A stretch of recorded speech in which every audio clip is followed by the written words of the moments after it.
এটা হলো নিজের ছাদ বাগানের গাছের শাক। একদম গাছের শাক না, একদম টাটকা, তুলে এনে রান্না করছি।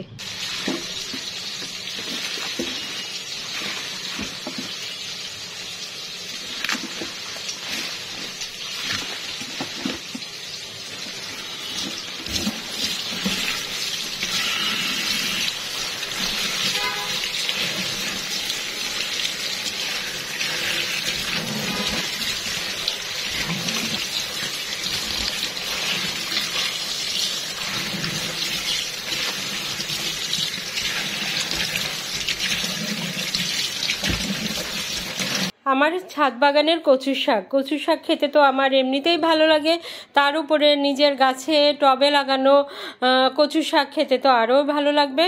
শাকগুলো এনে ভালো করে ধুয়ে নিয়ে ছোট ছোট করে কেটে নিব, তারপরে একটু ভাপ দিয়ে নিব।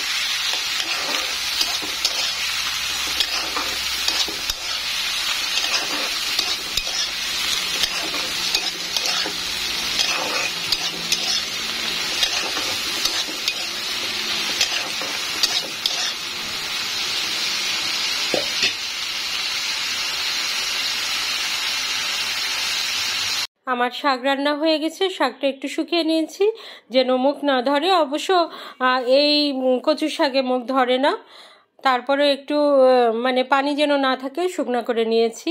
এই শাকটা আমার গাছের, আর এই মাছ দিয়ে যে মাটির নিচের আলু রান্না করেছি, এই আলুটাও কিন্তু আমার ছাদ বাগানের গাছের।